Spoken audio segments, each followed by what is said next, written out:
Reading by Matt Perard. The Ghost in Love by Unknown. Translated by George Soulier. On the 15th day of the first moon, in the second year of the period of renewed principles, the streets of the town of the eastern lake were thronged with people who were strolling about. At the setting of the sun, every shop was brightly lit up. Processions of people moved hither and thither.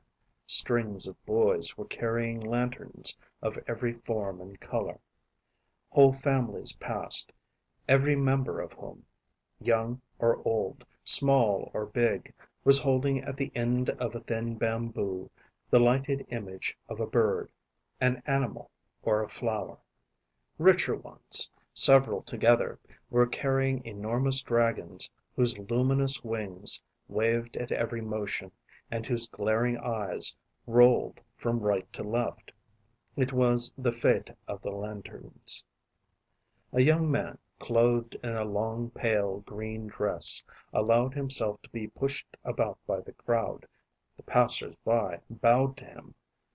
"How is my Lord Lee the Peaceful?" The humble student thanks you. "And you, how are you?" "Very well, thanks to your happy influence."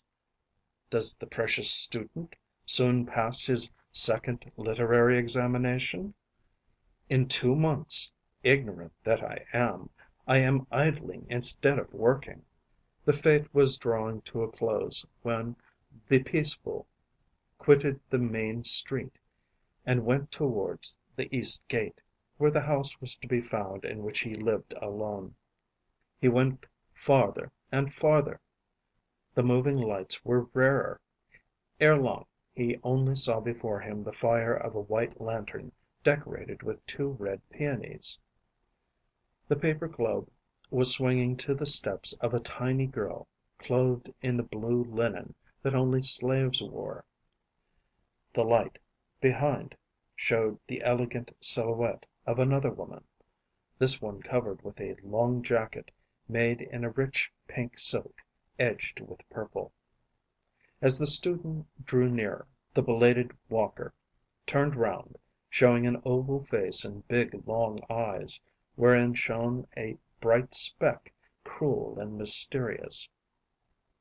Lee, the Peaceful, slackened his pace, following the 2 strangers, whose small feet glided silently on the shining flagstones of the street.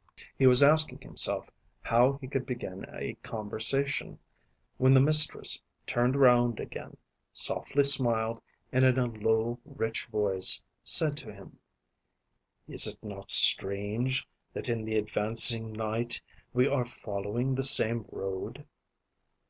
"I owe it to the favor of Heaven," he at once replied, "for I am returning to the east gate. Otherwise I should never have dared to follow you." The conversation, once begun, continued as they walked side by side. The student learned that the pretty walker was called Double Peony, that she was the daughter of Judge Sue, that she lived out of the city in a garden planted with big trees, on the road to the lake. On arriving at his house, the Peaceful insisted that his new friend should enter and take a cup of tea. She hesitated.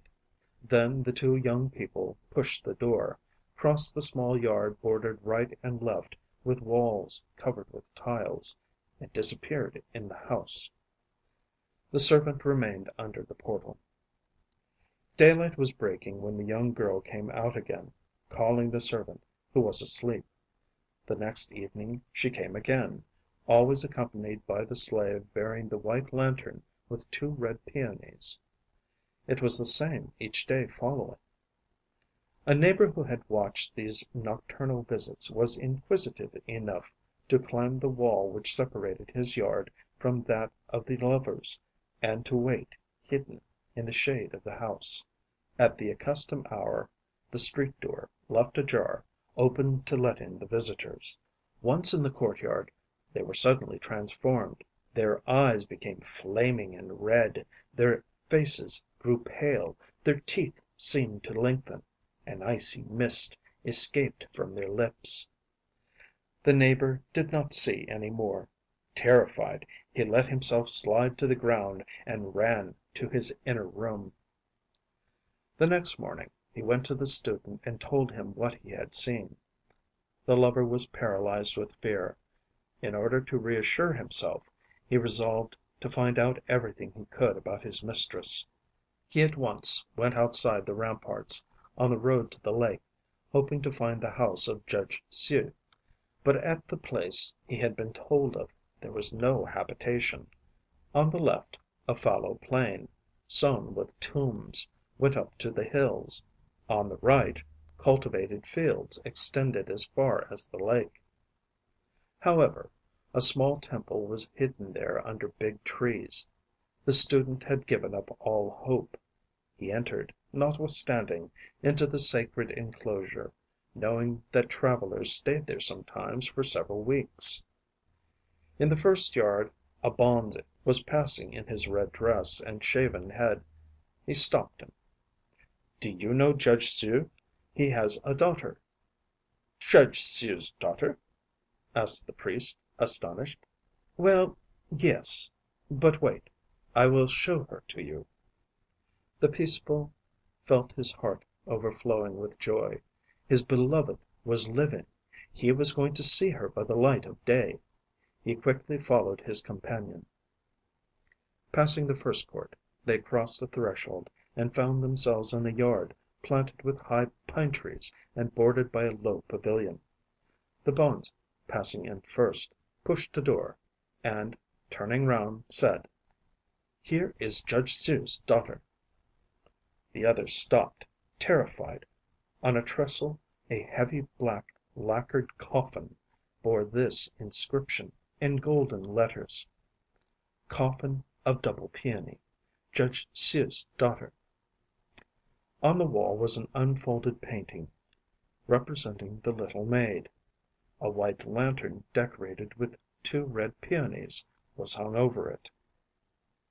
"Yes, she has been there for the last 2 years. Her parents, according to the rite, are waiting for a favorable day to bury her." The student silently turned on his heel and went back, not deigning to reply to the mocking bow of the priest. Evening arrived. He locked himself in, and covering his head with his blankets, he waited. Sleep came to him only at daybreak. But he could not cease to think of her whom he no longer saw. His heart beat as if to burst. When, in the street, he perceived the silhouette of a woman which reminded him of his friend. At last he was incapable of containing himself any longer. One evening he stationed himself behind the door. After a few minutes there was a knock. He opened the door. It was only the little maid. "My mistress is in tears. Why do you never open the door? I come every evening. If you will follow me, perhaps she will forgive you."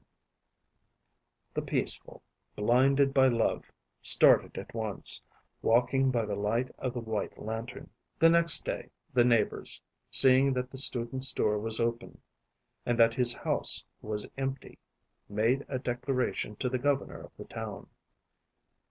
The police made an inquest. They collected the evidence of several people who had been watching the nightly visitors the student had received. The bonze of the temple outside the city walls came to say what he knew. The chief of the police went to the road leading to the lake. He crossed the threshold of the little edifice, passed the first yard, and at last opened the door of the pavilion. Everything was in order, but under the lid of the heavy coffin one could see the corner of the long green dress of the student. In order to do away with evil influences, there was a solemn funeral. Ever since this time, on light, clear nights, the passers-by often meet the two lovers entwined together, slowly walking on the road which leads to the lake. End of The Ghost in Love, by Unknown, translated by George Soulier.